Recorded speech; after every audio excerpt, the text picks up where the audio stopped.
السلام عليكم، نتمنى تكونوا بألف خير. اليوم ان شاء الله جبت لكم بسطيله ديال الدجاج حلوه، ما يسمى بالبسطيله الوزنيه. كتجي رائعه، كنظن على انها اول مره على اليوتيوب. انا سبق لي درتها هذه عامين في لاباج فيسبوك ديالي وعجبت العديد من السيدات. كنتمنى ان شاء الله لا فيديو ديال اليوم تنال الاعجاب ديالكم، ويلا معايا تفضلوا نشوفوا المقادير والطريقه ديال التحضير. غادي نحتاجوا لدجاجتين من وزن كيلو ونص، مغسولين من قبل بالملح والحامض ومستقطرين ليله كامله حتى كيتحيد منهم داك الماء اللي فيهم. 2 كيلو ديال البصل مقطع بهذا الشكل، 3 ديال القزبر ومعدنوس مقطعين رقاق، كاس ديال زيت الزيتون او زيت الزيتون مخلط مع زيت نباتيه، شعيرات من الزعفران شعره مخلط مع كاس ديال الماء، معلقه كبيره ديال السكينجبير، معلقه صغيره ديال الخرقوم البلدي او اقل، معلقه صغيره ديال الابزار، معلقه كبيره ديال القرفه او قرفه عواد بسيبيسه اختياريه، معلقه صغيره ديال السمن، 10 ديال البيضات. غادي ندوزو ان شاء الله للطريقه. فواحد الطنجره غادي نديرو البصله ديالنا وغادي نديرو جميع المكونات ما عدا البيض. ما تنساوش ديروا الملح، انا درت معلقه صغيره عامره وانتم حسب الذوق ديالكم. كنبقاو كنحركو بهذا الشكل حتى كتندمج لينا جميع العناصر مع بعضها، يعني الدجاج العطريه وكل شيء. ملي كنشوفوا ان اللون تبدل وان الدجاج شرب لينا داك العطريه، الطنجره كنخليوها طيب تقريبا ساعه. كنشوفوا بواحد السكين واش طاب لينا الدجاج. فاش كيطيب كنديروه بحال هكا في واحد الشبكه باش يستقطر. اهم حاجه في البسطيله ان الدجاج خاصو يستقطر يا اما من الصباح حتى المساء يا اما ليله كامله باش البسطيله ديالنا كتجينا ناشفه وكتجينا زوينه. دونك المرق اللي بقى لنا في الطنجره دابا كنضيفوا عليه واحد 2 معالق اولا 3 على حسب الذوق ديال العسل اولا السكر البني اولا السكر العادي على حسب الحلاوه ديال كل سيده. كنبقاو كنحركوا مزيان. الا لقينا شي طريفات ديال الدجاج في المريقه كنحيدوهم. خليو هاد المريقه على عافيه مهيله مع التحراك. عندكم تجهدوا العافيه باش ما تحرق لكمش البصله. كنتاكدوا ان الماء ما بقاش يعني وقفات لينا المريقه ديالنا. كنضيفوا البيض يا اما هكذا وحده وحده، اما كنديروهم بواحد كنضربوهم بواحد الفورشيت وكنزيدوهم على المريقه ديالنا بهذا الشكل.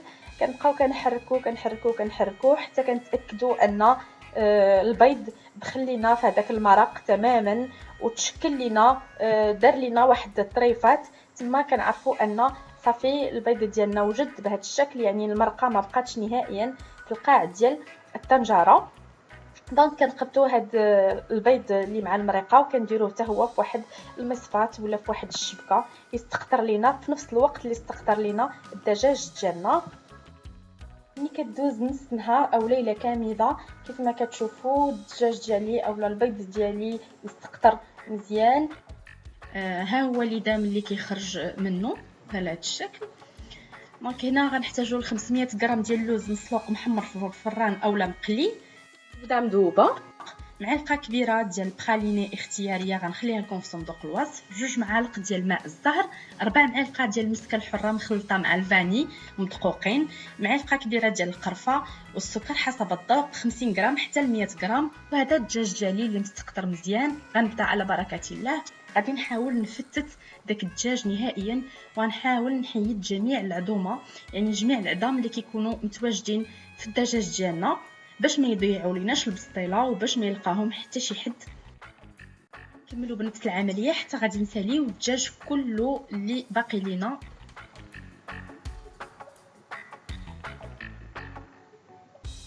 غنمشيو دابا وغادي نطحنوا اولا غادي نهرمشوا اللوز ديالنا. دونك غادي نديروه في واحد الروبو ديالنا وغادي نحاولوا نهرمشوه غليظ شي شويه. ملي غيتهرمش غليظ غادي نضيفوا له جميع العناصر اللي عندنا، يعني السكر من 50 حتى 100 غرام حسب الذوق، البخاليني، القرفه، مسكه حره والفاني وماء الزهر. وغادي نعاودو نهرمشوه مره ثانيه. دونك اللوز ديالنا مهرمش هو هذا، الدجاج مفتت لينا رقيق جدا هو هذا، والبيض ديالنا مخلط مع المريقه هو هذا. غنمشيو على بركه الله المونتاج. بالنسبه للسيدات اللي ما كيتوفرش عندهم هذا المول هذا ديال الوزنيه اللي فيه هاد الحفيرات، يمكن لهم يديروا المول العادي الدائري ديالهم ويخدموا بنفس الطريقه. غادي ندهنوا الزبده مزيان. دونك بالنسبه لهذا المول هذا، لان الوجه ديالنا هو اللي كيكون في الاسفل، الوريقات ديال البسطيله غادي نديروا الورقه اللي كتكون ملساء هي اللي غادي تكون في الاسفل. الوجه الملس هو اللي كيكون في الاسفل. غادي نقطعوا الجوانب ديال الورقه، سورتو الا كانت الورقه بلديه ملي كيشريها من محلات تجاريه راه ما كتكون كلها بحال بحال. دونك غادي نقطعوا الجوانب، غادي نفتحوها بهذا الشكل، وغادي نحاولوا ندهنوا الوريقات اللي غادي نخدموا بهم بالزبده كاملين، وغادي نحطوهم وحده على وحده في واحد البلاطو اولا في واحد الطبسيل. بالنسبه لي انا غادي ندهن دابا تقريبا واحد 4 ديال الوراق، وعاد من بعد نكمل. الورقه ديال البسطيله بهذا الشكل، الوجه اللي كيكون مدهون كيف ما شفتوا هو اللي في الاعلى، واللي خاشين هو اللي في الاعلى، لان انا الوجه ديالي ديال البسطيله هو اللي في الاسفل على حساب المول ديالي. الا كنتو دايرين المول عادي دائري فكديروا العكس. كنحاولوا بين كل ورقه ورقه باش ما تحلش نديروا اصفر البيض مخلط مع نقطه ديال الخل او نقطه ديال الحليب. كاين اللي كيبغي يدير ابيض البيض، داكشي كيبقى اختياري. انا غادي ناكلها دابا يعني ما عنديش مشكل ديال الزفوره ولا شي حاجه، غندخلها تو سويت الفران وغادي ناكلها. دونك فوالا غادي نبقاو كنديروا بهذا الشكل، يعني 4 ديال الورقات، وحده من هذا الجانب وحده من الجانب الاخر، حتى كنغطيو المول ديالنا. وبين كل ورقه وورقه بحال اللي قلنا كندهنوا اصفر البيض. يمكن لكم تدهنوا الورقه ديالكم بالزيت مخلط مع الزبده اولا بالزيت، كل وحده على حسب الذوق ديالها. غير الاهم ان الزبده تحيدوا لها داك الحليب اللي كيكون فيها باش ما تضيع لكمش الورقه ديالكم.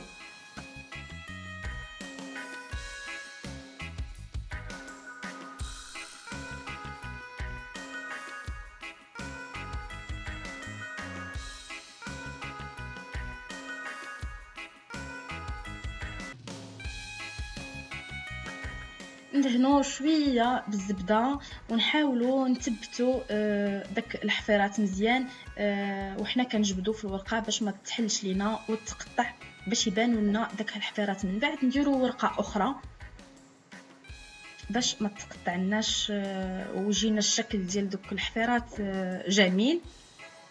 نثبتوها، غادي ندهنوها بشويه ديال الزبده حتى هي، وغادي نديروا اللوز ديالنا في داك الحفيرات. كيمكن لكم ديروا اللوز يعني في لا سيرفاس كامله، بما ان المول عندي كبير دونك اللوز خاصنا نديروا اكثر، شي 700 غرام ولا شي حاجه. انا 500 غرام درت بها هذا الشيء. غادي نديروا طبقات ديال البيض ديالنا بهذا الشكل على الوجه كامل، وغادي نديروا شويه ديال اللوز مهرمش حتى هو. الا كان عندكم اللوز كتير فكتخلطوه مع ديك العماره ديال البيض كيجي رائع، يعني كديروا بكثره. وكديروه حتى مع الدجاج مفرتت، يعني داك اللوز حتى هو كتمعكوه مزيان مع الدجاج مفرتت فكتجي كلها البسطيله ملوزه. انا ما كانش عندي بزاف، يعني درت غير نص كيلو هادشي اللي عطا الله. دونك كنديروا دابا ورقه اخرى ديال البسطيله بهذا الشكل، وكندهنوها حتى هي بالزبيده كما كتشوفوا. وكنحاولوا نغلفوا البسطيله ديالنا، يعني كنحاولوا نرجعوا دوك الجوانب، وكيف ما قلنا باش كنسدوا كنديروا اصفر البيض باش داكشي كيبقى لاصق لينا مزيان حتى كنغلفوا البسطيله ديالنا كامله. ودائما تبقاو دهنوا بالزبده، لان هذا هو السبب باش كيخلي لنا البسطيله زوينه ومقرمشه. كنديروا طبقه اخرى ديال الورقه وكنحاولوا نبقاو ندخلوها في الجوانب باش يكون عندنا الشكل ديال البسطيله دائريه وشكل زوين. بالنسبه للدجاج انا ما درتوش كله، خليت واحد شويه باش نخلطو مع الدجاج واحد اخر بالنسبه للبريوات ديال الدجاج، ولكن انا كنصحكم ديروا القياس اللي قلت لكم باش هاد البسطيله تجيكم عاليه وتجيكم زوينه وتجيكم عامره. دونك ملي غادي نسالي وغادي ندهنوا الوجه ديالها بالزبده كامل، غادي ندخلوها الفران 180 درجه سخون من قبل، عافيه فوق ولتحت بحال اللي كتشوفوا معايا. منين غادي نقلبها غادي الوجه ديالها غادي يكون ما محمرش، يعني غادي نحاول ندهنوا عاوتاني بداك الزبده اللي كاينه تما في الجوانب، وغادي ندخلو يتحمر غير من الفوق على واحد الطبسيل ولا على واحد الصينيه عليها ورق الطبخ. ومنين غادي نخرجها غادي نكون موجده لها التزيين ديالها. انا هنا درت الشريحه دهنتها في شويه ديال العسل، درتها في شويه ديال العسل سخونه، ودرتها في اللوز افيلي في رقائق اللوز. وبالنسبه للجناب درت لهم الشريحه معمره باللوز وتا هما درت لهم العسل ومرمتهم في اللوز افيلي. فكيجيو الشكل ديالهم رائع جدا. ودرت لي دغاجي فضيين بهذا الشكل هذا.